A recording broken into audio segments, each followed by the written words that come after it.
Bonjour à tous, c'est un plaisir de vous retrouver pour ce nouveau numéro de Toute une histoire. Chaque année, en France, une soixantaine de femmes accouchent en prison et gardent leur bébé près d'elles.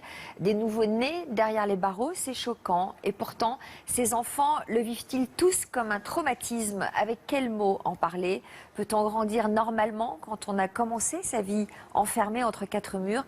Eh bien, ce sont les questions auxquelles nous allons tenter de répondre avec nos invités. Bonjour Rémi. Bonjour.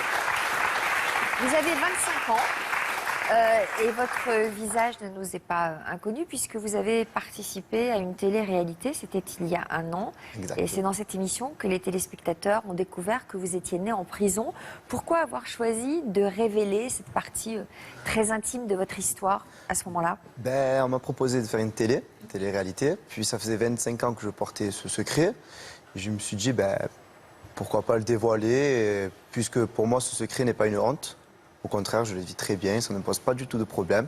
Donc je me suis dit, allez, c'est bon, il est l'heure pour moi de dévoiler.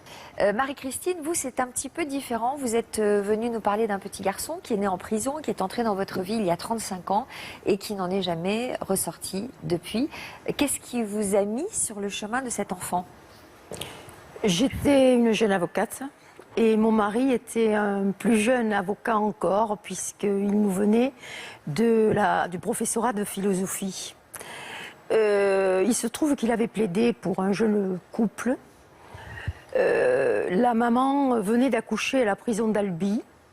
La décision qui avait été rendue était une décision extrêmement lourde et qui allait amener le bébé à devoir partir à la DAS parce que sa maman n'allait pas pouvoir être libérée dans les délais, compte tenu de la gravité de la peine qui avait été prononcée contre elle.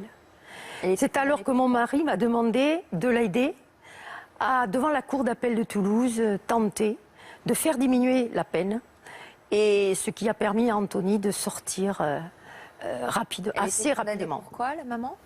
La maman avait été condamnée pour une complicité dans quelques cambriolages commis par le père de l'enfant. Alors aujourd'hui, cet enfant a 35 ans, il s'appelle Anthony, il est installé dans le public, il viendra nous rejoindre tout à l'heure. Il occupe quelle place dans votre vie?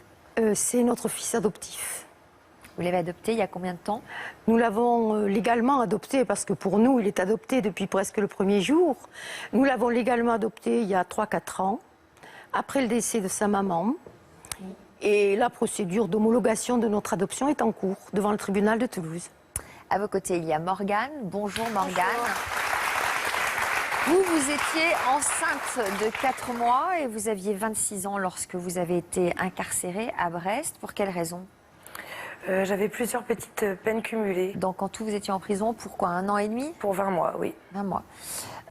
Votre fils a 3 ans aujourd'hui, oui. Et vous vous demandez déjà comment et à quel moment vous lui raconterez l'histoire de sa naissance. Cette émission devrait vous aider à prendre la meilleure décision possible. Et puis avec nous aujourd'hui pour décrypter toutes vos histoires, notre psychologue Frédéric Farigou. Frédéric, tout de suite une première question. Le lien mère-enfant est-il renforcé par l'enfermement? C'est une question qu'on peut se poser. Absolument. C'est vrai que ça interroge ce lien particulier qui va se créer entre la mère détenue et son enfant. C'est une sorte de huis clos dans lequel l'enfant et la mère vont vivre.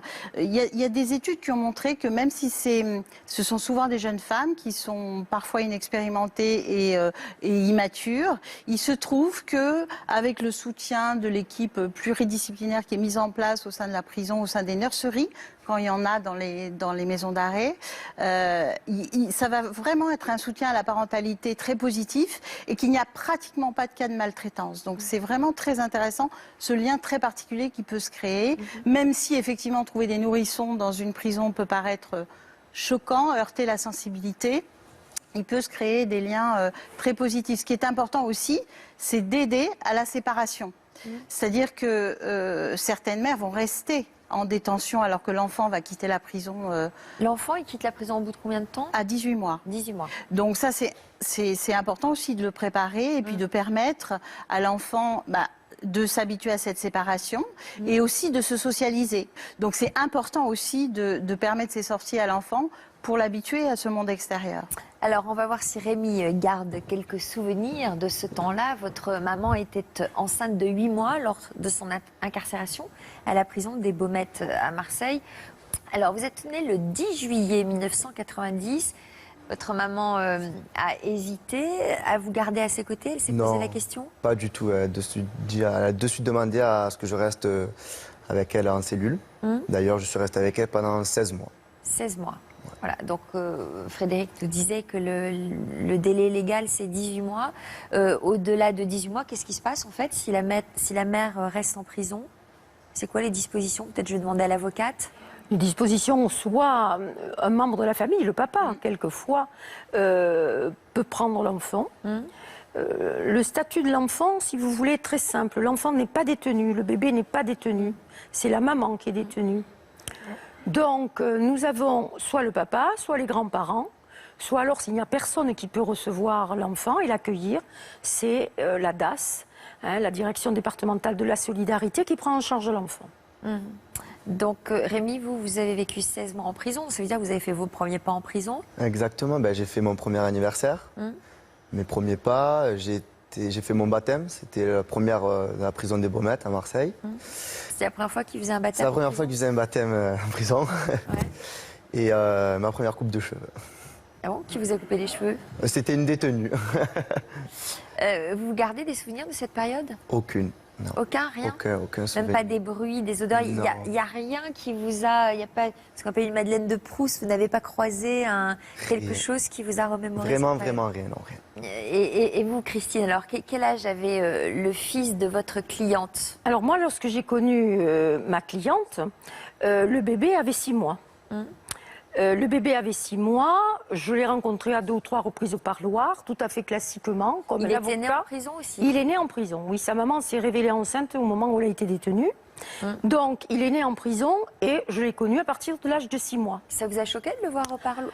C'était très, très étonnant, parce que dans la région de Toulouse, à ma connaissance, ça faisait déjà une dizaine d'années que j'étais avocat, il n'y avait pas de bébé en prison. On savait qu'il y en avait quelques-uns à Paris. On savait qu'il y en avait à Fleury-Mérogis. Il n'y avait pas de nurserie à la prison de Toulouse, à la prison Saint-Michel. Donc il n'y avait pas de cellule aménagée, il n'y avait pas de psychologue, il n'y avait personne, si vous voulez, pour suivre l'enfant et la maman. Il n'y avait pas de relation avec les hommes. Et par exemple, la première fois où nous, avec mon mari, nous avons pris Anthony, il avait donc 7-8 mois. Il n'avait jamais vu un homme de sa vie? Il n'avait pas vu d'homme. Donc, lorsque nous l'avons pris pour la première fois, nous avons organisé bien sûr une petite fête, tout ça, avec des amis, nos amis sont venus. Et Anthony, chaque fois qu'un homme l'approchait, même mon mari qui a essayé de garder une voix très douce, il hurlait. Littéralement, il hurlait. Quand je suis revenue à la prison, quand je l'ai ramené au bout de 3 jours, j'ai dit au directeur, monsieur le directeur, il y a un problème, ce petit a peur des hommes, il ne connaît pas la voix des hommes. Il m'a dit, on va arranger tout ça, maître. Je vais aller le chercher, je suis le seul également à pouvoir entrer au quartier des femmes. Je vais aller le chercher dans la poussette, si sa maman est d'accord, et je vais le promener dans le quartier des hommes. Pour l'habituer? Comme cela, Anthony sera habitué à la voix des hommes. Donc Anthony, avec monsieur le directeur, c'est un personnage dans la prison, le grand directeur de la prison de Saint-Michel, a trimballé Anthony 2 ou 3 par semaine à l'intérieur du quartier des hommes. Il y avait 3 quartiers des hommes, il le trimballait dans le quartier des hommes. Voilà. Morgane, vous, à quoi ressemblait votre quotidien avec votre bébé? Pour vous donner un exemple, la journée commençait à 7h le matin. Donc les surveillants venaient ouvrir les portes à 7h le matin. Donc nous, on avait 12h jusqu'à 19h le soir, les cellules ouvertes. Donc on restait que dans la nurserie. On était 5. Donc c'était un bâtiment particulier? Oui, voilà. C'est un bâtiment donc dans la maison d'arrêt.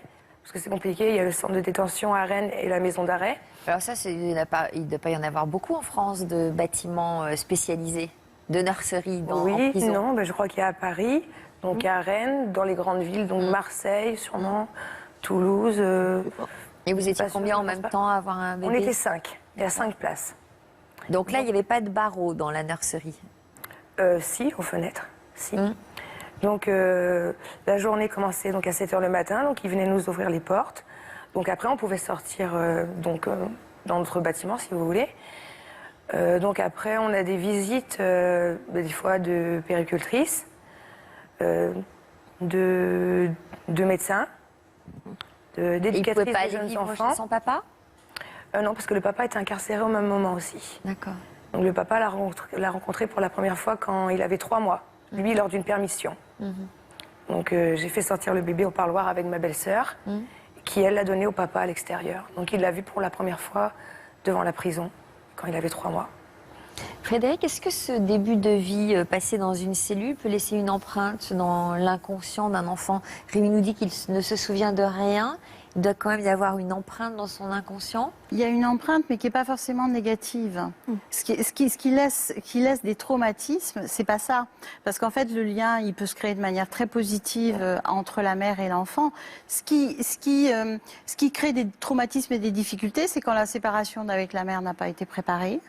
Ou alors, quand il y a un secret, un silence, une honte liée, entre guillemets, à l'étiquette né en prison. Là, ça peut poser des problèmes parce que l'enfant sait inconsciemment qu'il y a un secret concernant ses origines. L'enfant sait toujours quand on lui cache quelque chose. Et là, ça peut créer des comportements, des mises en acte qui font qu'il va y avoir une identification à cette étiquette. Les problèmes, c'est à ce niveau-là. Mais sinon, l'attachement, il se crée normalement. Et ce qui est intéressant, c'est que souvent, les jeunes femmes, quand elles sont enceintes, se disent « Ah non, je ne vais pas faire grandir mon enfant ses premiers mois dans la prison », parce qu'effectivement, ce n'est pas un lieu fait pour un nourrisson. Il peut y avoir des conditions de détention qui sont quand même difficiles, l'exiguïté des cellules, etc. Mais il se trouve qu'une fois l'enfant né, 99% des jeunes femmes gardent leur bébé avec elles. Et je pense que c'est le mieux. Parce que ce serait préjudiciable pour ces enfants d'être privés du lien maternel. Donc c'est important qu'ils restent avec leur mère. Même si effectivement le bébé, c'est pas la place d'un bébé, la prison. Alors Morgane, la justice vous a accordé un régime de liberté conditionnelle lorsque votre fils avait 7 mois. Oui. Comment ça s'est passé, le retour à la liberté? Ça s'est bien passé au début, donc évidemment, on est content de sortir, de retrouver la liberté. Surtout que je suis rentrée chez moi avec le papa. Donc avant, quand j'ai été incarcérée, donc on n'était que 2. J'avais pas d'enfant, c'est mon premier enfant. Donc c'est vrai qu'en sortant, on s'est retrouvés à 3. Et il a fallu apprendre à vivre tous les 3 ensemble. Vous êtes un peu senti livré à vous-même en dehors du cadre de la prison? Oui, j'ai été perdue un petit peu les premiers temps. Parce que c'est vrai qu'à la nurserie, on prend un rythme, on a des horaires, on a des repères qu'on s'est fixés le temps de la détention, bien sûr. Et quand on sort, faut prendre de nouveaux repères, faut réapprendre, comme je vous dis, à vivre à 3, parce qu'on était 2 avant.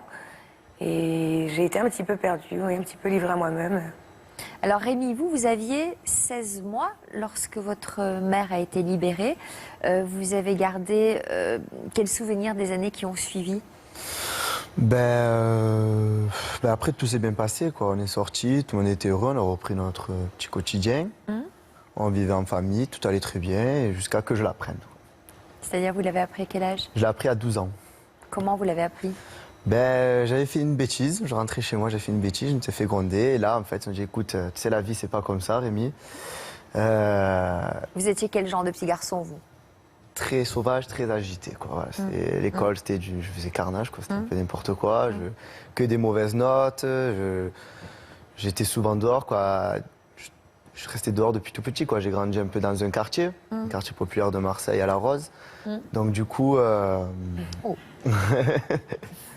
j'étais souvent dehors. Puis avec les collègues, tout ça. Collègues? Les copains, quoi.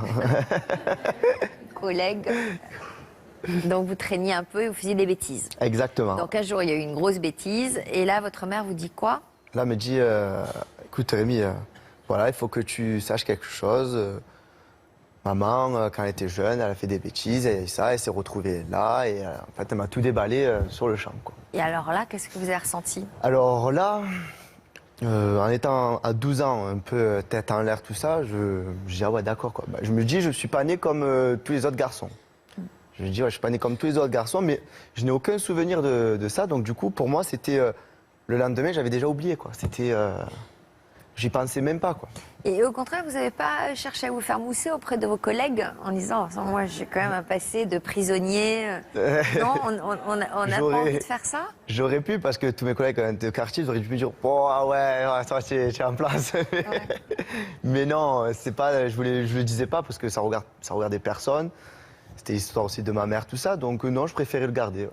Je préfère le garder. Comment vous l'analysez ça, Frédéric? Parce que l'avoir oublié le lendemain, c'est pas possible. Il l'a enfoui. C'est ça, il l'a enfoui. Et puis surtout, je pense que dans son comportement agité, qui était peut-être différent de celui de sa fratrie, il portait ce secret et il l'a mis en acte. Au lieu de savoir d'où il venait et de tranquillement grandir avec ça, il y avait une mise en acte par ce comportement un peu... C'est son inconscient qui lui dictait ce comportement. Oui. Ah oui, vous pensez ça? Ah mais oui. Oui, parce que tout ce qui est de l'ordre du secret condamne à la réparation ou à la répétition. Donc l'enfant va savoir inconsciemment qu'il porte un secret. Lié en l'occurrence à ses origines, c'est une information importante. Et l'idée, c'est de ne pas associer cette information à une étiquette honteuse, un sceau honteux né en prison, ou une identification au vécu aussi du parent qui a été en prison. Donc, ce qui est important de connaître cette histoire pour bien séparer l'histoire de ma mère, la mienne, et ne pas réparer quelque chose ou répéter une histoire vécue par le parent. Donc ça veut dire quoi? Que vous conseillez à des parents qui ont vécu ça, on verra le choix qu'a fait Morgane, mais de le dire le plus tôt possible. Oui, de le dire le plus tôt possible et puis d'expliquer son histoire, d'expliquer que ce qui l'a amené en prison, peut-être un manque de repères qui ont fait qu'à un moment donné, elle s'est trouvée dans cette situation, qu'elle a payé sa dette à la société et que dans ce moment, elle s'est retrouvée avec son bébé, elle a appris des choses, elle a eu du cadre, visiblement, c'est ce que j'entends. Ça vous a donné un cadre qui a permis de vous structurer et que ça a pu avoir un impact positif. Donc, il ne faut jamais avoir honte de son parcours. C'est important de le dire pour pas que l'enfant porte cette honte. Comment, Morgane? Ça a été un mal pour un bien au final. Vous en avez honte de ce parcours? Honte, non, mais bon, c'est pas une fierté non plus, mais ça fait partie de mon histoire, c'est comme ça. C'est vrai que souvent on me pose la question, est-ce que tu vas dire à ton fils qu'il est né en prison? Alors, vous lui avez toujours rien dit? Il a quel âge, votre fils? Là, il a 3 ans. C'est trop tôt, petit Frédéric? pour le moment. Non, c'est pas trop tôt. Le moment, c'est quand elle le sentira elle. Ce qui est important, c'est que ce soit vous qui lui disiez. Ou alors aider de quelqu'un si vous vous sentez un peu démuni pour trouver les mots. Est-ce que c'est bien justement à l'occasion d'une bêtise comme ça, même s'il ne faut pas forcément attendre la grosse bêtise? Oui. Pas vraiment. Ouais, non. Il vaut mieux le dire avant, peut-être. Non, parce que là, ça en était devenu un secret. Et c'est ça qui a conduit Rémi à mettre en acte un peu de conduite borderline, mais probablement qu'il n'aurait pas eu besoin de mettre ces actes-là. Vous êtes en train de dire que le fils de Morgane a 3 ans, oui. Il a déjà une perception inconsciente de ce qui est arrivé à sa maman. En tous les cas, entendre des bribes de conversation. Oui, il sait inconsciemment des choses sur l'histoire de sa mère, de ses parents. Donc c'est important de l'aider à mettre des mots sur cette histoire pour pas qu'il la mette en acte. Est-ce qu'il est agité, ce petit garçon? Oui, quand même, un petit peu. Hein. C'est vrai que j'ai vu la maîtresse cette semaine et qui m'a pris à part 5 minutes à la fin de l'école pour me dire qu'il était bagarreur et qu'il était plein de vitalité, qui débordait d'énergie. Bon, donc je me dis comme Rémi, donne raison à Frédéric. Donc je pense que vous pouvez lui dire. Et comment elle peut lui dire, avec quels mots on peut dire ça à un enfant de 3 ans? Simplement, comme on le disait tout à l'heure, simplement avec des mots d'enfant, dire maman avait fait une bêtise, elle n'avait pas de repère, donc elle est allée en prison et elle a payé sa dette, elle est sortie de prison et il se trouve que tu es né à ce moment-là et que donc tu as passé du temps avec maman dans cette prison. Et puis comme j'ai vu qu'il y avait des photos, vous pouvez... Les premières photos, toutes des photos... lui expliquer à partir de ces photos. Là, on était à tel endroit, le plus simplement possible. Et ça aura peut-être une incidence sur son comportement à l'école. C'est possible.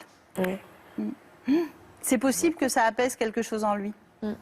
De savoir, d'où il vient, son parcours. Parce qu'on en parle quand même, en règle générale, de la prison. On ne lui a pas dit, tu as été en prison avec maman. Et c'est vrai qu'il doit entendre des petites conversations ou autres. On lui dit qu'il est né à Rennes. À un moment, il se posera la question de pourquoi il est né à Rennes alors qu'on habite à plus de 100 km de là, quoi. Mais, Bah, il faut lui expliquer. le moment, c'est vrai que le moment opportun n'est pas encore arrivé. Mais Et la c'est quand maman- vous le sentirez. Il n'y a pas de bon moment en soi, le moment Bah, j'ai pas idéal. j'ai pas ressenti encore le bon moment. Mais si vous êtes là, c'est que vous avez envie qu'il y ait quelque chose qui avance Bah par oui, rapport voilà, à comme ça. on disait, de toute façon, l'émission, là, ça laissera une trace aussi. Ce sera peut-être un C'est ça. support pour après, dans quelques années, lui expliquer ce qui nous est arrivé. Ce qui est important, c'est qu'il sait que voilà, le lien est fort entre vous, il s'est créé à ce moment-là et que c'est ça qui prime. Il n'y a pas de traumatisme particulier. Il était avec vous, le lien maternel s'est créé, je vous ai vu en loge, voilà. Et vous êtes une vraie mère. Merci. Une maman qui s'est assagie. Ah oui. Comme je vous disais, c'était un mal pour un bien, mais il m'a fallu ça pour ouvrir les yeux quand même sur ma vie, sur mes erreurs et repartir d'un bon pied, tout reprendre à zéro. Ben, c'est de ça dont vous pouvez être fière, ce parcours. Marie-Christine, votre vie, à vous, a pris un tour différent à cause d'un incident de procédure dans le dossier de votre cliente, justement. Qu'est-ce qui s'est passé alors? Alors, on se préparait à plaider devant la Cour d'appel de Toulouse sur l'affaire des cambriolages à laquelle ma cliente n'avait participé que de très loin. Hein. On se préparait donc à plaider lorsque j'ai été convoquée par le procureur de la République qui m'a dit nous avons un ennui dans le dossier de votre cliente. Elle doit comparaître à Paris pour une vieille affaire. Elle avait été condamnée par défaut, c'est-à-dire en son absence. Et elle a été condamnée à une peine d'1 an d'emprisonnement. Dès que les peines sont prononcées en France par défaut, elles sont sévères, extrêmement sévères, pour un vol d'un chemisier. Donc, il me dit, nous sommes très ennuyés parce que cette peine va venir s'ajouter à la peine pour les cambriolages, ce qui fait qu'encore, la maman aura de plus en plus grandes difficultés pour pouvoir sortir avant les 18 mois de l'enfant. Et il me dit, mais les gendarmes qui sont... J'ai dit, mais l'enfant doit suivre la maman puisqu'il n'est pas détenu. Donc, on n'a qu'à l'amener le bébé à Paris parce que ma cliente ne voulait pas qu'on mette quelques jours le bébé à la DAS parce qu'elle craignait qu'on ne le lui rende pas. Donc il m'a dit, écoutez, il y a une seule solution, maître, c'est que vous le preniez. C'est pas banal. J'ai dit, écoutez, oui, bon, d'accord, mais je suis avocat de plein exercice, j'ai 10 affaires de fixer. Vous avez des enfants, vous? Non, je n'avais pas Vous n'avez d'enfant pas à cette d'enfant. époque. Nous n'avions pas d'enfant. Il m'a dit, écoutez, il faut vous débrouiller. Il faut prendre cet enfant parce que vous comprenez, les gendarmes ne veulent pas amener le bébé parce qu'ils vont transporter la maman dans le train et la maman sera menottée. Alors, il avait quel âge, Ils là, le ont bébé? peur, il avait 7-8 mois, c'est la première fois où je l'ai pris. Ils ont peur que les voyageurs les agressent parce qu'ils vont trimballer donc une maman menottée avec le bébé. C'est impossible. Alors j'ai dit, écoutez, bon, ben d'accord, je vais prendre ce bébé, je vais en parler à mon mari, on va s'organiser. Il m'a dit, le palais vous fera, vous obtiendrez tous les renvois que vous voudrez, tout, on va vous aider, tout, etc. J'ai dit, ahuri. Mais alors, vous aviez la poussette et tout ce qu'il Ah non, fallait? mais attendez, là, ça s'est répandu dans le palais de justice à Toulouse. Les confrères, les magistrats ont organisé une espèce de récolte. Je me suis retrouvée avec 3 berceaux, 4 poussettes. J'étais envahie de vêtements. C'était un mouvement de solidarité extraordinaire. Ça a été magnifique. Et votre mari était content Ah ben ravi. Ah Bon, bon, il on était a ravi. pris le bébé. Bon voilà. Mais Et vous attendez, saviez, c'est pas vous tout. saviez comment vous occuper d'un bébé? C'est que... Bon, c'est enfin, pas- oui, quand même. J'avais eu. Oui, je savais. Ça doit être instinctif. C'est pas évident. Vous me On direz, n'a ça pas doit eu être d'enfant. instinctif. Bon, voilà, il avait quand même déjà 7 mois, donc il mangeait à midi. Ouais. Enfin, il mangeait un petit peu des bouillies. Alors ça, on faisait des courses. On avait fait des courses, je pense que j'en ai eu pour nourrir à peu près 15 bébés dans la même temps. Mais bon, ça, on s'était quand même organisé. Mais c'est pas tout. C'est... alors là, ça a été un moment extraordinaire. Vous bien avez sûr. même eu un article dans la presse, hein, à ce moment-là. Alors, un peu plus tard. Un peu plus tard. Il y a eu un article dans la presse parce que c'était tellement exceptionnel qu'un bébé, à l'époque, Oui. vous êtes sorti, vous aussi, votre bébé est sorti. C'était en quelle année, ça? En 80. Les bébés ne sortaient pas, je le répète. Hein. Donc, c'est la chancellerie alertée par mes soins qui a dit, le garde des Sceaux de l'époque n'était même pas au courant. Il m'a dit, je ne suis pas au courant de cette situation. Comment se fait-il que les bébés ne puissent pas sortir de prison? Et j'ai dit, c'est comme ça. Voilà, paraît-il, c'est le règlement. Et bien, il m'a dit, on va le modifier. C'est pas difficile. Bon, très bien. C'était quand même très bien. On a modifié ce règlement et depuis, vous avez pu sortir et votre bébé aussi. Je vous Donc vous remercie. avez fait jurisprudence, comme on dit. Voilà. Et nous avons pris, alors, je continue, parce que j'étais avocat pénaliste, je défendais des personnages importants, je ne dirais pas des voyous, mais j'étais avocat pénaliste. Tous les samedis matins, je commençais à 8h avec mon mari, chacun dans un parloir, nous voyions nos clients. Et à midi, avec mon mari, nous prenions Anthony et nous partions à la campagne. Donc voilà, Anthony, son premier Noël avec sa maman, que vous avez là, mon mari avec l'étoile, voilà. Et voilà la première sortie d'Anthony, c'est un bébé magnifique. Voilà. Donc nous l'avons pris, et voilà. Et depuis, nous ne l'avons jamais lâché. Alors, continuons. Après les 3 jours, vous l'avez reconduit en prison quand même. Sa maman était revenue. Et Bon. bien entendu. Mais donc après, vous avez décidé de le prendre tous les week-ends. J'ai demandé à la maman si elle était d'accord. Je lui ai dit, il a vu des animaux, on est allé au jardin des plantes, on a vu. Mes parents l'ont accueilli comme leur enfant. Je suis d'une famille très adoptante. Et tous mes cousins, cousines ont tous adopté. Donc on a tout, bon, voilà. Donc on a tout accueilli cet enfant et on a dit, on ne peut pas le laisser comme ça, dans cette prison, tout le temps. Il fallait qu'il soit avec sa maman. Et c'est absolument essentiel. La relation de la maman d'Anthony avec son fils a été extraordinaire. Elle a été une mère admirable. Hein? Mais on ne pouvait pas le laisser comme ça. Il fallait au moins le prendre de temps en temps. Donc, le faire sortir. Et puis, le procureur, à ce moment-là, m'a dit, mais c'est pas permis. Ah, poup, poup, poup. Je lui ai dit, vous m'avez obligé, entre guillemets, à le prendre une fois. Il va sortir maintenant. Ou garde des Sceaux, d'accord. Et c'est là où on a donc obtenu la réforme dont vous avez vous-même bénéficié. Voilà, et nous l'avons pris jusqu'à ces 17 mois. Elle s'appelle la réforme Anthony. Ouais. Non? Elle n'a pas de nom. Elle n'a pas de nom. Elle n'a pas de nom. D'accord. Alors, ensuite, ah mais attendez, c'est même pire. Ensuite, on a demandé la conditionnelle pour la maman d'Anthony. Je le dis parce que je dois lui rendre hommage. J'ai été très aidée dans cette démarche par Madame Danielle Mitterrand, qui était à l'époque donc l'épouse du président de la République, qui avait été très émue de la situation de ce bébé. Et j'y pense avec beaucoup d'affection. Vous lui aviez écrit? Je crois que c'est le papa, je me demande même si ce n'était pas des détenus de la prison Saint-Michel qui lui avaient écrit. Enfin, le tout est qu'elle est intervenue, la Cour a été saisie, on a fait une demande de libération conditionnelle, et la Cour, on n'avait pas d'appartement. Normalement, une des conditions premières, c'est que bien sûr, il y ait un appartement. Le président de la Cour m'a dit, c'est pas un problème, maître, vous pouvez l'accueillir. Ma foi, j'ai dit au point où on en est, allons-y. Et donc, nous avons accueilli pendant 4 mois la maman et le bébé. Et là, je dois le dire, je suis devenue la grande sœur de la maman d'Anthony. Hein, c'est moi qui lui ai appris un certain nombre de choses, à gérer un compte bancaire, parce qu'il y avait bien sûr des carences. On ne devient pas une délinquante s'il n'y a pas de carences. Hein, il y avait des problèmes. Donc, j'ai entre guillemets, refait toute une éducation avec ma famille, ma mère qui est devenue la grand-mère d'Anthony, mon père, le grand-père, il l'appelle papy en avant. Et voilà. Et Anthony, il appelait sa maman maman? Mais bien sûr, et moi il m'a jamais appelé maman, il m'appelle marraine. Et mon mari, il l'appelle parrain. Voilà, c'est notre filleul, il a une maman biologique, affective, légale, bien sûr. Bah, c'est quand même pas banal d'accueillir un bébé et sa maman. Eh bien, c'est comme ça. Frédéric, vous en pensez quoi? Voilà, c'est comme ça. Bah, on a accueilli tout le monde. On les a pris 4 mois. Après, et si, je voudrais quand même préciser quelque chose.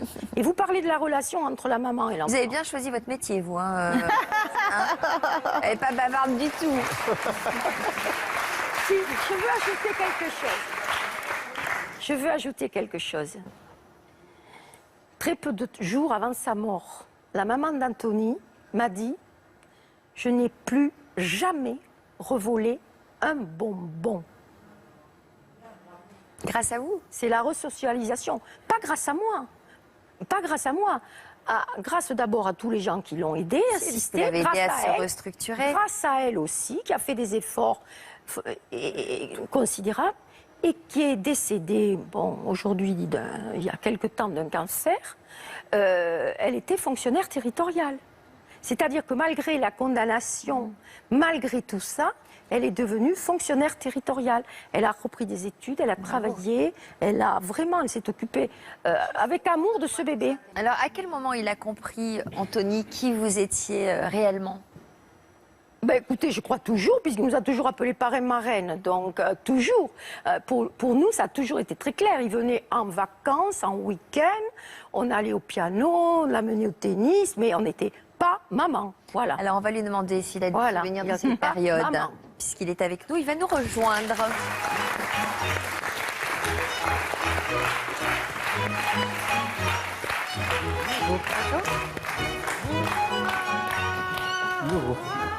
Alors, Anthony, vous diriez quoi que vous avez des souvenirs de votre toute petite enfance? Oui, j'ai des souvenirs, mais c'est très compliqué parce que d'avoir des souvenirs d'une période si lointaine, on est trop petit, sérieusement, on ne peut pas avoir de souvenirs. Vous les avez toujours identifiés comme parrain et marraine? Il n'y a jamais eu Tout à de l'heure, confusion? vous demandiez quand est-ce que j'avais compris. J'ai compris tard, parce que je ne me suis jamais posé la question. Ouais. Pour moi, il était clair que j'avais 3 parents. C'était naturel pour moi. Je n'avais pas trouvé nécessaire de me poser des questions à ce niveau-là. Par contre, oui, effectivement, après, maman m'a expliqué qu'elle avait été en prison. Bon, pour des faits. Vous aviez quel âge là, à ce moment-là? Là, j'avais, je pense que je devais avoir 12 ans. Vous Et- étiez quel genre de petit garçon, vous? Alors je pense. Non, il était adorable. Enfin, Il n'était pas agité? Non, il n'était pas agité. Nous avons toujours fait très attention à cela.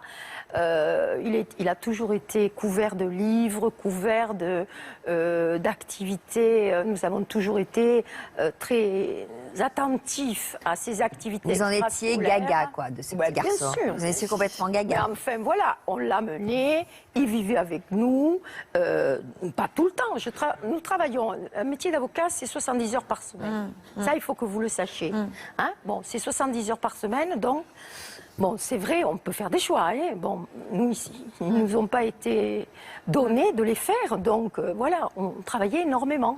Donc, on le prenait quand on pouvait, voilà. Bon, ça faisait Bon, une donc espèce c'était quand même de vos garde parents. Vous aviez alternée. 3 parents. C'est Voilà. Garde conjointe. À quel Voilà. moment vous avez compris que vous étiez né en prison? Ah, alors ça, je l'ai compris à 17 ans. Pourquoi si tard? Parce que j'étais au cabinet donc, de parrain-marraine et je faisais l'archivage. Je classais des dossiers. Donc il y avait des piles de dossiers non C'était un classés. petit boulot que vous faisiez C'est un pour petit gagner, boulot, des, voilà, pour gagner des sous? Comme on 3 fait sous. tous des petits boulots l'été ou pendant les vacances. Et là, bon, j'avais une pile monstrueuse de dossiers que j'enchaînais en rentrant en informatique puis en allant classer dans les étagères. Et je tombe sur un dossier au nom de ma mère. Je me dis, ah, tiens, c'est amusant ça. Donc j'ouvre. Et là, je tombe sur une photo d'un article de journal. Et je lis un bébé né en prison. Et puis je vois la photo d'un bébé qui était assez gros, un bébé assez gros. Je ne me suis pas identifié à lui. Enfin, je me suis dit, qu'est-ce que c'est ce monstre? Et là, j'ai lu que c'était Anthony. Et là, j'ai compris que c'était moi. Moi, je me serais attendu plutôt à une crevette, quoi. Et je ne m'identifiais pas du tout à ça. Et donc, du coup, je prends l'article de journal, je monte au bureau de ma reine, j'entre et je lui dis, mais regarde ce que j'ai trouvé. Et là, elle me dit, mais oui, tu savais pas? Si, bien sûr, oui. Et pourquoi voilà. vous ne lui aviez pas dit? Et parce que nous estimions que c'était à sa maman de le lui dire. Et vous en j'en aviez avais parlé avec sa maman? Bien sûr que nous en avions parlé à sa maman à plusieurs reprises. Bon, elle avait énormément de difficultés à le lui dire. Elle lui avait dit quand même, à notre instigation, elle lui avait dit qu'elle avait elle-même fait de la prison. Mais elle n'avait jamais dit à Anthony qu'il était né en prison. Alors, ce qu'il faut aussi ajouter, c'est que pour Anthony, la prison, c'était aussi une partie de son quotidien. Parrain et marraine allaient régulièrement à la prison. C'était leur lieu de travail. Vous voyez, c'est peut-être Et il venait pas avec vous. Non, mais c'était le J'aurais bien lieu aimé. de travail. Vous comprenez, on lui amenait pas, non. Mais on allait au travail, quoi. C'était pas un lieu Anodin. ah, non, c'était pas un lieu d'opprobre Oui. pour lui. Ni C'était tabou. notre lieu de travail. C'était ça. comme un cabinet médical. Vous comprenez? C'était pas. Il savait très bien Oui, que nous c'était n'avions. familier pour lui. Hein? C'était familier d'entendre Voilà, ça lui parler était de d'abord prison. familier. Il savait manifestement, tous nos amis bien sûr, toute ma famille était au courant. Il n'y avait aucune opprobre chez nous. Si vous voulez, même si nous ne sommes pas du tout, nous sommes d'une famille relativement classique, tant chez mon mari que chez moi. Mes parents étaient, mon père était ingénieur, ma mère enseignante. Nous ne laissions pas le monde de la prison, mais au travers nous et notre activité, ce monde était devenu un monde familier à C'est toute la famille, à tous nos amis. Nous étions tous proche de la prison. Donc, il n'y avait pas d'opprobre. C'était, voilà, on allait travailler. On travaillait à la prison. Voilà. Et vous faites quoi maintenant, Anthony?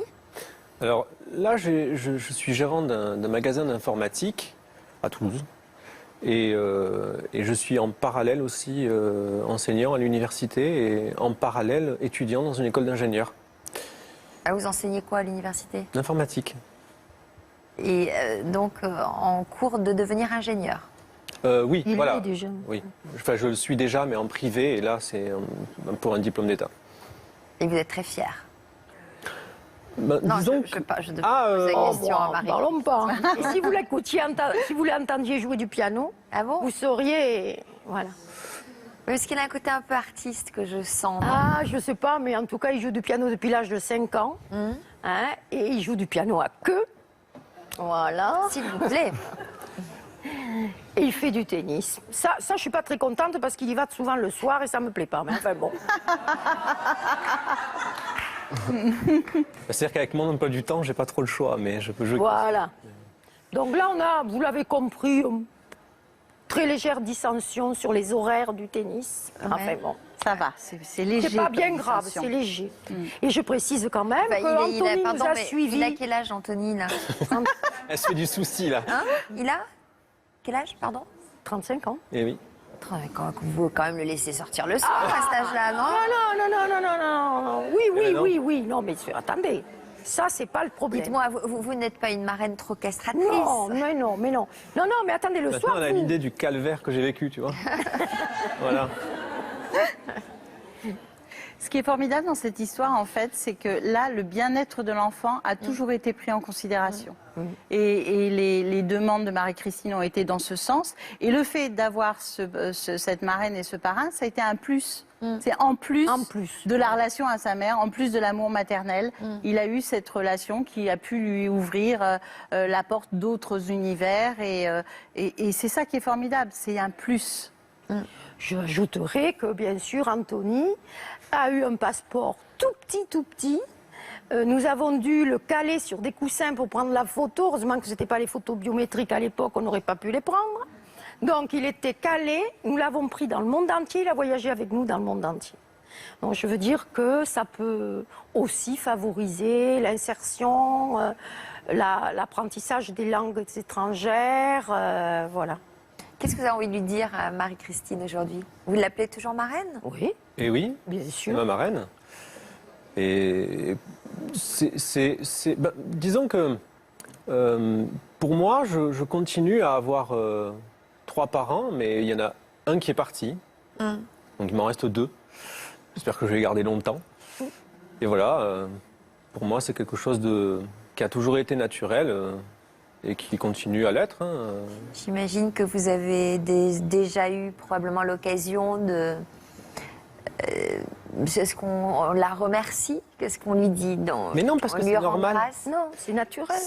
Vous remerciez, vous auriez du mal à remercier vos parents pour. Bah si, parfois, on peut remercier Sinon, ses parents d'accord, de mais vous avoir on les accompagné. remercie occasionnellement pour quelque chose de précis. Là, ça m'est arrivé, ça m'arrive bien souvent de les remercier pour quelque chose de très précis. Mais pour le reste, ça me paraît normal. Vous avez quand même l'impression d'être pas trop mal tombé. Oui, mais ça, c'est toujours pareil. C'est une analyse que font les gens extérieurs. Souvent, on me le dit ça. T'es quand même vachement bien tombé. Oui, enfin, d'accord. Il n'est pas tombé. Oui, voilà, ça s'est fait comme ça. J'avais un certain charme quand j'étais bébé et du coup...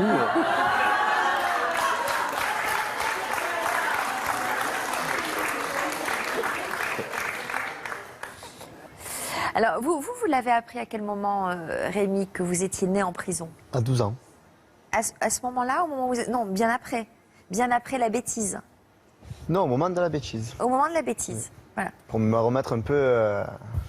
Donc, vous disiez tout à l'heure que vous l'avez oublié aussitôt. On pense que vous l'avez occulté. Oublié, c'était un grand mot, mais c'est pas quelque chose qui me tracassait, quoi. Pour moi, c'était... Foutez, quoi. C'était normal. Mais souvent, quand j'ai commencé à grandir, que souvent on me disait, ah, tu es né où? À chaque fois que ça me revenait à la tête, je disais à Marseille, mais pas tout à fait à Marseille, quoi. Mais vous ne le disiez jamais vraiment? Jamais, là, jamais. Je disais jamais. Parce que vous aviez honte? Non, pas du tout. C'est parce que déjà, ça regardait personne. Et puis, j'étais pas fier de crier sur tous les toits. Ouais, je suis là au beau maître, quoi. J'aurais pu le faire, hein. Anthony, ça lui confère une petite originalité dont il n'est pas mécontent. Non, oui, bien sûr. Après, Vous, moi, non. je voulais pas en parler. Non, mais cela dit, je n'en ai pas parlé non plus. Hein. Ah oui. J'en ai pas parlé non plus. Pas enfant. Il m'est arrivé jamais. une fois, enfant, si, une fois. Parce qu'il y a quelqu'un avec qui j'avais eu un petit problème et qui se vantait d'avoir des grands frères qui étaient allés en prison. Et à ça, je lui ai répondu, écoute-moi bien, tu étais pas un spermatozoïde que j'étais déjà en prison, moi. Donc tu vas pas me la faire.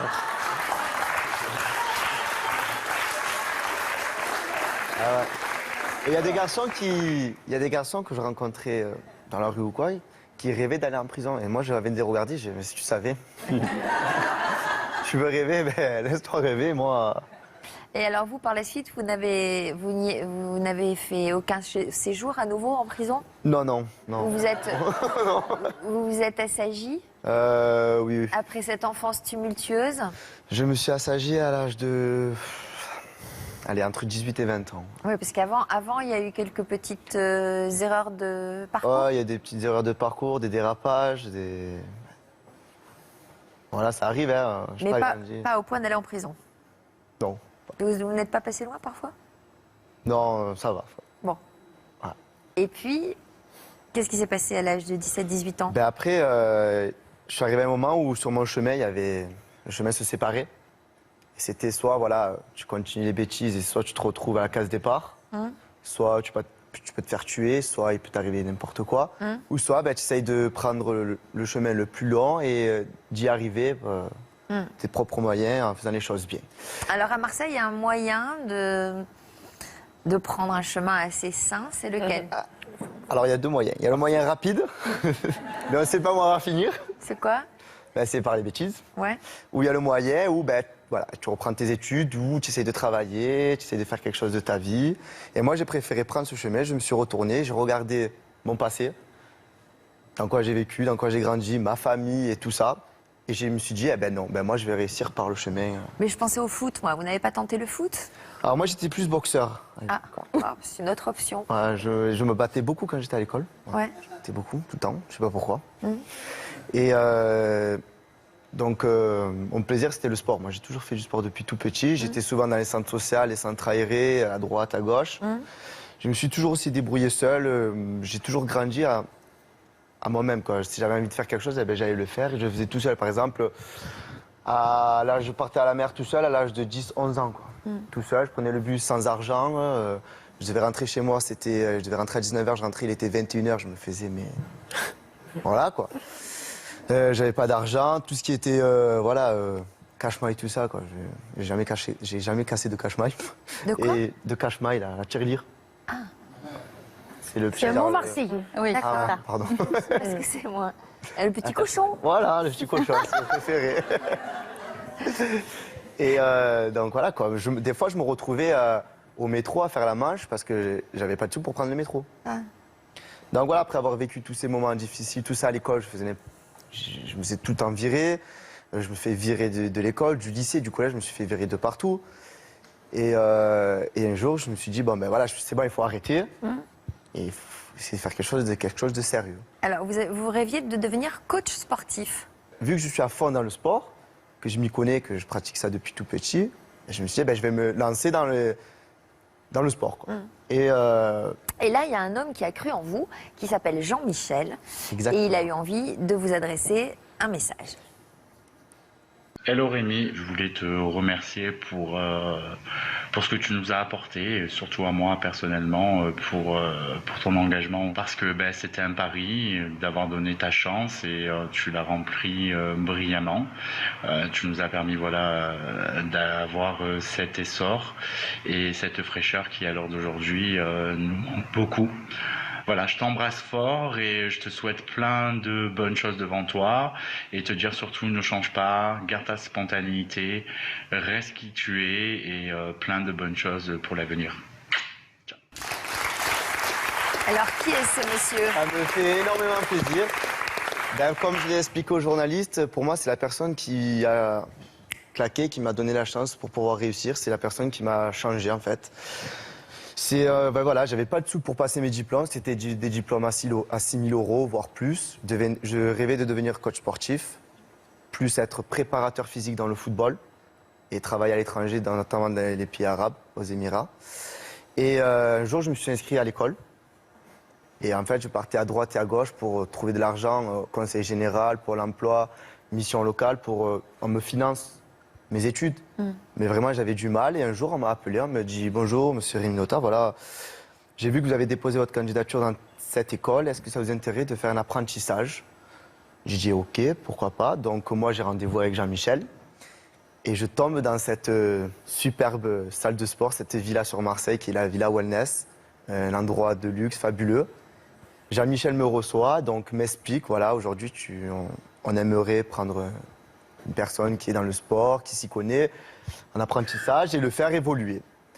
Moi, franchement, je dis la vérité, je sortais des quartiers, j'avais des diamants aux oreilles, je parlais, quoi, la Marseillaise, un peu quartier nord. Donc quand il m'a vu pour mon physique, il m'a dit, tu as un beau physique, tu t'y connais dans le sport. Il m'a dit, on peut tenter quelque chose. Il m'a dit, voilà, moi, si je te prends, je te fais 1 mois d'essai, et je te paye tous tes diplômes et je te paye par mois. Sachant que je n'avais jamais eu de salaire depuis cet âge. J'avais 20 ans, quoi, il y a 5 ans en arrière. Donc franchement, j'étais super content. Mais il me dit, il va falloir que tu changes beaucoup de choses chez toi. Donc j'ai dit, ok, on s'est serré la main, on est parti sur 1 mois. Donc le mois commence et là, je me change ma coupe de cheveux, je me lève mes diamants aux oreilles. Je commence à beaucoup mieux à parler. Et donc là, au bout d'1 mois, il me dit, écoute, félicitations Rémi, tu as passé le 1er mois, tu as fait énormément d'efforts. Et donc là, ça a été, je suis passé du noir au blanc, ma vie a complètement changé. Il m'a payé tous mes diplômes, il y en avait pour 1 tonne, vraiment. Je retourne à l'école, donc j'avais beaucoup de mal. Et même que des fois, j'avais des échecs où je n'y arrivais pas, j'ai toujours su remonter la pente, continuer à être plus fort que ça. Et aujourd'hui, j'ai passé tous mes diplômes. J'ai réussi à être sportif, voilà, quoi, la vie m'a soutenu. Qu'est-ce que vous vous êtes dit, quoi, que vous avez une bonne étoile? Comment vous avez analysé tout ça? Parce que c'est pas tout le monde n'a pas cette chance-là, ou tout le monde ne sait peut-être pas la saisir? Moi, ça a été dans ma tête, en fait. J'ai réussi tout seul à y aller, et Jean-Michel qui m'a accueilli. Et là, pour moi, c'était une chance. Voilà, c'était ma seule chance dans ma vie. Il ne fallait pas que je reste tombé. Voilà, il fallait que je travaille, que je bosse, qu'il fallait m'en sortir. Je ne pouvais pas retourner dans ce que j'étais, quoi. Voilà, et pour moi, c'était dans ma tête, quoi. Je suis très fort mentalement. Frédéric, c'est un petit garçon étonnant quand même, qui partait seul à la plage, hyper autonome, qui allait au bout de ses envies. Un goût de la liberté. Ouais, c'est ça. Un goût de la liberté, mais c'est vrai que ces histoires nous montrent aussi que quand quelqu'un croit en nous, c'est des tuteurs de résilience en fait. Quand quelqu'un croit en nous est là pour nous accompagner sur un chemin, ça fonctionne. Et il y en a beaucoup plus qu'on ne croit, des anonymes, effectivement, qui à un moment donné, ça va être quelqu'un qui va accompagner une femme qui sort de prison, un homme qui sort de prison, ou dans les difficultés, et qui va faire en sorte que finalement, il y a un autre chemin qui est possible. Donc c'est l'histoire de Rémi, elle nous dit ça aussi. C'est-à-dire qu'il y a un homme qui a cru en lui. Et du coup, ça lui a donné l'impulsion pour donner le meilleur de lui-même. C'est ça, j'avais une très très grosse détermination, d'ailleurs je l'ai toujours. Qui est due à quoi, à votre avis? Moi, c'est la réussite dans la vie, quoi. Voilà, on n'a qu'une vie. D'où ça vient, cette détermination? Je sais pas, c'est dans ma tête, c'est comme ça. Moi, tu vis, tu réussis. C'est comme ça, quoi. Voilà, moi je veux avoir une belle vie, je veux être à l'aise dans ma vie, je veux avoir une famille, je veux avoir une carrière dans quelque chose. Et alors, pourtant, vous avez fait une confidence étonnante. Vous aimeriez bien retourner en prison. Alors, Pour voir. Mais alors, comme quoi, incarcéré ou non, visiteur? non, j'aimerais bien retrouver la cellule où j'ai grandi. Ah bon? Voilà. Ouais. Ah, Et vraiment. pourquoi vous n'y allez pas? Parce que pour moi, je sais pas comment faire, je sais pas, j'ose Vous pas. pouvez demander à Marie-Christine, elle va vous aider. Ouais, j'aimerais bien, comment dire, retourner sur ses pas. Qu'est-ce que vous en pensez, Frédéric? Comme on a envie de retourner dans l'endroit où on a grandi, ou Oui, une maison oui, d'enfance, oui, c'est oui. pareil. C'est là, c'est. Ouais. Comment? Je dis c'est sûr Et qu'on a envie, toi, mais Toi, tu c'est pas peux possible, de quoi. toute façon, puisque... non. Pas possible? Si, enfin bon. Bon, vous pas connaissez, compliqué, c'est un peu vous plus connaissez compliqué bien que ça. Vous avez un copain qui est procureur de la République, vous pouvez lui demander. Oh, mais il a le même âge que moi et je pense qu'il est... je vais dire son nom parce que c'est un homme qui a aidé, si vous voulez, c'est Serge Lemoine, hein, à qui on doit donc La loi Anthony. la loi Anthony. Enfin, pas lui, après c'est la chancellerie, c'est le garde des Sceaux, mais voilà, on doit en tout cas... Donc, le à fait l'époque, que nous c'était ayons Robert pu prendre Badinter Anthony. À l'époque, c'était à cheval sur deux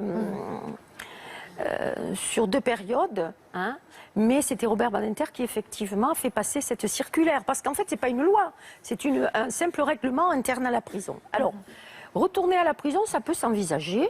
Bon, il faut prendre contact bien sûr avec la direction de la prison. Alors je vais vous dire, ça va être peut-être difficile parce que je ne sais pas si vous aviez... La nurserie, elle doit être occupée aujourd'hui.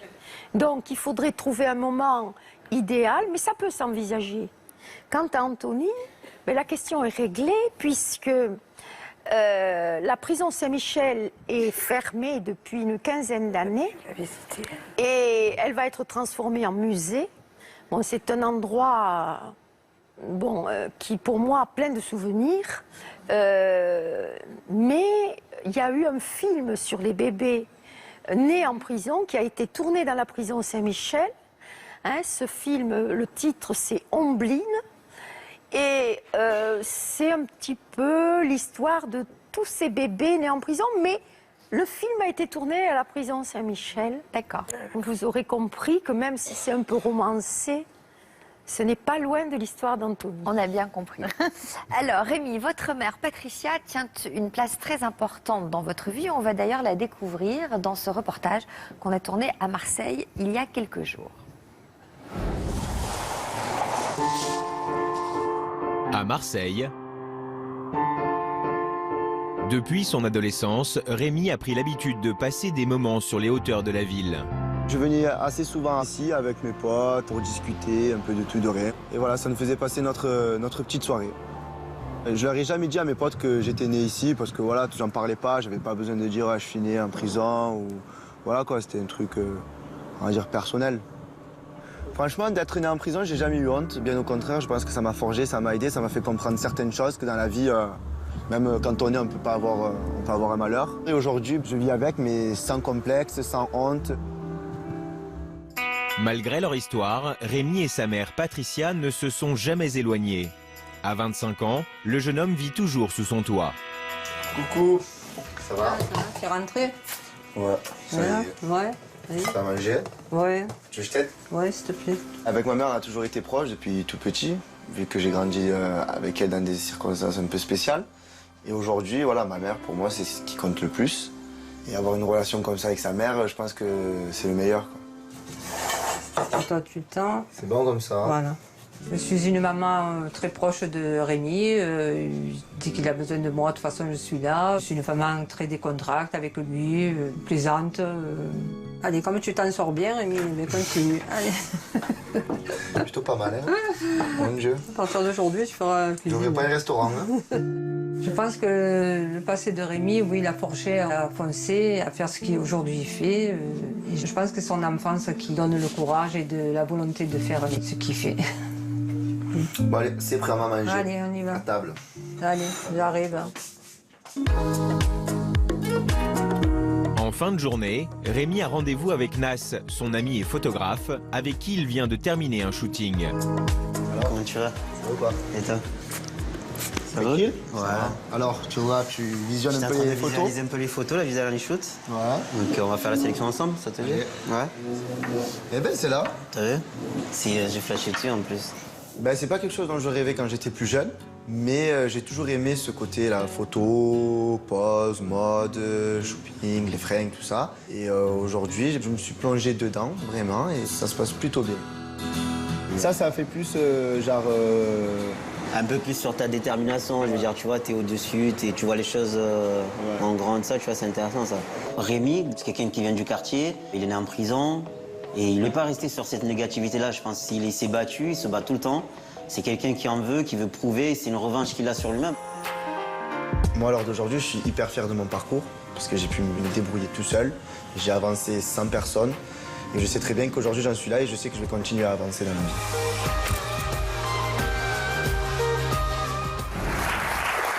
Donc alors, c'est quoi votre but? C'est de devenir mannequin?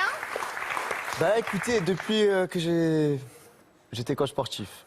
Après, la vie m'a souri d'un autre côté. Aujourd'hui, je fais de la télé. Ça marche plutôt bien pour moi. Mais pour moi, je sais que ça va être que c'est éphémère. J'en profite, hein, parce que voilà. Mais d'un autre côté, j'aimerais bien faire de la mode. Et aujourd'hui, voilà, j'aimerais partir sur une carrière, on va dire, un peu plus sérieuse, sur quelque chose de plus sérieux. Et aujourd'hui, je fais de la mode et je me suis lancé dedans à fond avec mon photographe, avec Nas, et ça se passe plutôt bien. On enchaîne les photos pour des créateurs, des marques. Et c'est toujours pareil, voilà, détermination, j'en ai envie, et bien je réussis. Là, voilà, je fais des défilés, j'ai des beaux défilés qui s'annoncent. Donc, Ben, on vous souhaite bonne chance. Alors, merci. Est-ce que vous allez décider de parler à votre fils vite? Oui, mais je vais y réfléchir. J'attends le bon moment et pour moi, je trouvais qu'il était encore un petit peu petit pour comprendre.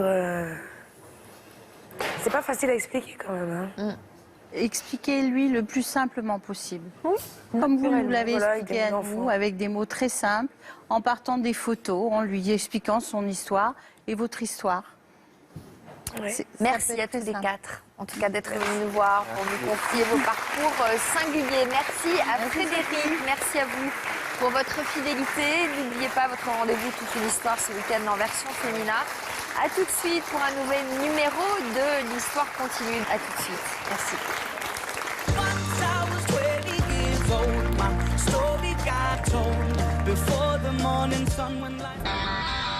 Dans l'Histoire continue cet après-midi. C'est parti. Allez mon gars. Il y a 2 ans, Huguette nous avait parlé de sa passion pour la route. Ce qui me plaît le plus dans ce métier, c'est conduire le camion avec ce sentiment d'être au bon endroit, au bon moment. Nous allons découvrir que cette passion, c'est avant tout une histoire de famille. Monique, c'est votre sœur. Que faites-vous dans la vie, Monique? Je conduis un camion. Non. Donc ça se transmet dans la famille, cette histoire? Oui. Ma vision de la chose, c'était pas le travail. C'était la balade, c'était les beaux paysages. J'ai eu le virus. Et puis, nous prendrons des nouvelles de Nicole. Ben voilà, je suis arrivée à mon PC. Je suis arrivée à mon bureau. Nous monterons dans son taxi. J'ai été la première femme à oser faire du taxi à Marseille. Et ça n'a pas été simple. Ça va, maman? Et surtout, elle nous présentera sa mère avec qui elle partage l'amour du volant. Comment il fait celui-là où il tourne? Alors là, celle-là, elle va stopper maintenant. Méfie-toi. Et vas-y, serre-le. Les clients, ils se battent tous pour monter avec moi. Et toi, tu me dis, je conduis mal? J'adore conduire, c'est ma vie. Il n'y a que la route qui compte pour moi, le volant. À tout à l'heure sur le plateau de l'Histoire continue. Toute une histoire, c'est des témoignages de vie très forts, mais aussi une équipe d'experts à l'écoute, qui n'hésite pas à donner des conseils à nos invités, mais aussi à vous, qui êtes derrière votre écran. Yvonne Poncet-Bonissol, notre psychologue spécialiste des relations familiales. Toutes les émotions ont une allure tendre, enveloppante, et même vis-à-vis des autres. Alors je me reconnais parfaitement dans ce que vous dites, parce que c'est vraiment ma manière de procéder à l'époque, et encore plus aujourd'hui du coup. Laurent Carilla, psychiatre spécialisé dans l'addictologie. Je voulais vous féliciter, Odile, de témoigner comme ça, parce que ça aide tous les gens qui ont des problèmes avec l'alcool et avec les drogues à justement se dire ouais, il y en a qui essayent quand même de faire des choses. Amina Yamian, notre gynécologue obstétricienne. Qu'est-ce que vous cherchez à faire? À avoir un enfant ou à être enceinte? Pourquoi vous faut-il prendre le risque pour votre enfant? Samuel Mergui, psychologue clinicien. On peut manquer de confiance en soi, même s'il y a 1,5 million de personnes qui vous disent qu'ils vous aiment, mais on voit que c'est même pas suffisant. Donc on voit justement les séquelles du harcèlement. Marc Gégère, notre avocat pénaliste. À partir du moment où on a la possibilité de fournir des éléments, vous pouvez en quelque sorte contraindre la justice à faire son travail. Elle vous doit une explication rationnelle. Et enfin, Frédéric Farigou, psychothérapeute. Le travail, c'est d'apprendre à écouter ses ressentis parce que c'est ça qui va vous servir de boussole dans vos relations futures. Et je pense qu'en vous écoutant, vous avez les outils pour. Retrouvez-les chaque jour dans Toute une histoire. Ah non, moi, si j'ai envie de rien dire, je dis rien. Mais si je vous allonge là, Odile, je vous fais parler.